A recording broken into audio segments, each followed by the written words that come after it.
Hello guys! Hello Capricorn! Welcome dito sa aking channel, Kapalaran 888. Welcome guys! Alamin natin ang June general reading para sa inyong lahat. I hope na makaresonate ka dito sa mensahe na gustong lumabas para sa iyo, Capricorn. Okay.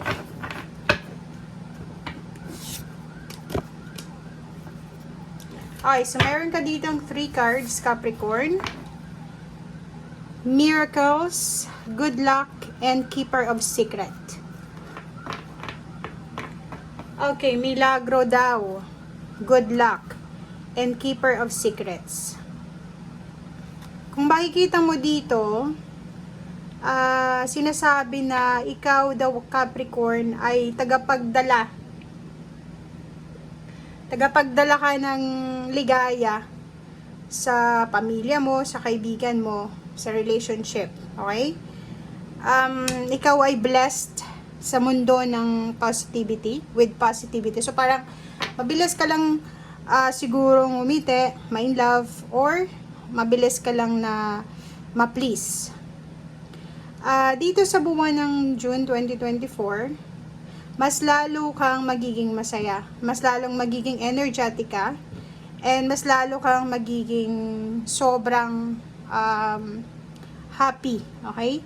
So, if may nararamdaman kang kaligayahan, wag mo daw yun ipagkait sa mga tao sa paligid mo. So, share the miracle or spread the miracle of happiness. Ito siya. And next card natin is Ladybug, Good Luck. Dito, same din siya ha. Same din siya kasi sinasabi dito ng Hummingbird Miracle, you are the joy bringer. Ito din, you are a bright energy. Diba? So, ano ka? Sobrang positive. And this month ng June, huwag kang masyadong mag-alala. And yun, maging masaya ka lang, maging kontento ka lang sa kung ano yung nangyayari sa paligid mo. Okay? So, ikaw daw ay ibabless ng good luck, miracles, and happiness this month ng June. And last card natin dito sa tarot deck na to is Keeper of Secret Links. So, dito naman, siguro kailangan mong mag-observe sa buwan ng June. Mas gawin natin na positive yung buwan na to para sa atin. Take time out from the world. So, observe muna tayo. And sinasabi ng baraha sa'yo dito na posibleng may matuklasan ka na mga sikreto ng ibang tao. Okay? So, if ever man may matuklasan ka, observe ka lang. Hindi mo naman ito dapat na i-spread. Hindi mo naman dapat ito ipagkalat. So, maging silent ka lang. And yun. Yun lang yung sinasabi sa'yo ng baraha.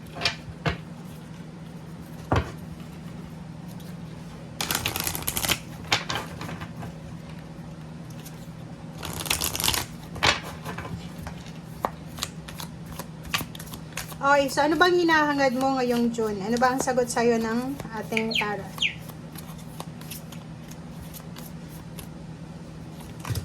Okay, opportunity. Wow, galing. So, this month ng June, sinasabi ng baraha sa'yo dito na may oportunidad na posibleng dumating sa'yo. So, kung makikita mo dito, it's a miracle, good luck, opportunity. So, work, relationship, money, or any types of milagro sa buhay na pwedeng dumating sa'yo. So, may papasok na posibilidad, oportunidad sa buhay mo. So, wag mong papalampasin yan. Okay, forgiveness. May oportunidad ka din para makapagpatawad. Or pwedeng humingi ng tawad. And look for a sign. Okay, so Capricorn, sinasabi ng baraha sa atin na may mga gustong ipahiwatig, iparating sa'yo ang iyong spiritual helpers na pwedeng makatulong sa'yo sa pang-araw-araw mong buhay. So, look for a sign, look for the message. Kasi baka hindi mo masyadong maramdaman ito. Okay? So, yan yung sinasabi ng baraha sa'yo, Capricorn. look for a sign na mga symbol, synchronicities na pwedeng makatulong sa'yo. And if may nagkasala sa'yo, siguro it's time for you to forgive na. Or ikaw kung may kasalanan ka, humingi ka ng tawad. Ito yung oportunidad din na binibigay sa'yo ng universe para makipagbati or magpatawad. Three of Cups and Temperance.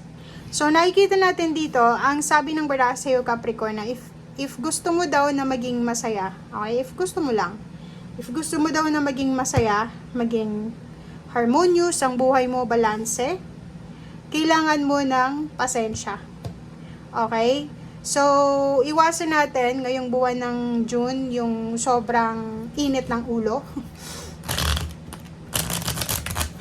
Iwasan natin ngayong buwan ng June yung mabilis tayong magalit, mabilis tayong ma-irritate. Kasi hindi daw yun makakatulong sa'yo. Okay? Magpasensya. Okay, Five of Swords.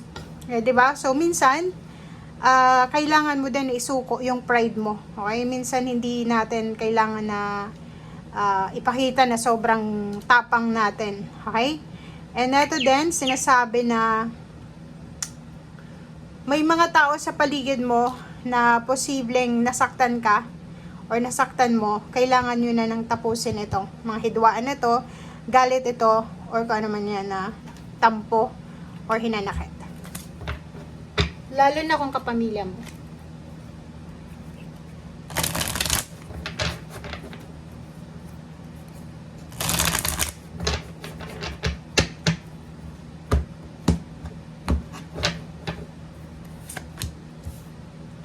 O, diba? Freedom. O. So, kung makikita mo dito, mayroon din mga Capricorn na dahil sa oportunidad na papasok sa buhay nila sa usaping money, or trabaho, or pera, nandito yung King and Queen of Wands. Sinasabi na magiging parang successful yung wini-wish mo sa financial. So, ibig sabihin, etong Nine of Pentacles, itong financial wish mo, or financial fulfillment of wishes, or stability sa usaping pera, makukuha mo yan kung sobra yung determination mo, sipag, tiyaga, pasensya, asan yung patience, ito temperance, and yung problema mo sa pera, kung may problema ka sa pera, yun lang, yung may mga problema sa pera, sinasabi na makakaalis ka dyan, makakalaya ka dyan sa problemang yan, kung talagang tatrabahuhin mo siya. Okay? Meron dito na pera na darating sa'yo, is either regalo, or pwedeng inheritance, or kung ano man siya, pwedeng result yan ng work mo, ng hard work mo, or sa pagpupursige mo siya. Okay? So, sinasabi ng baraha sa'yo dito na if ever, halimbawa, wala ka pang trabaho sa ngayon, sinasabi ng baraha sa'yo dito na ituloy mo lang kung ano yung ginagawa mo sa ngayon. Kasi yan yung magdadala sa'yo ng financial success. And at the same time, kung ano man tong mga opportunities na to na inilalatag sa'yo ng universe, tanggapin mo siya. Okay? With patience. Okay? Thank you guys. Bye!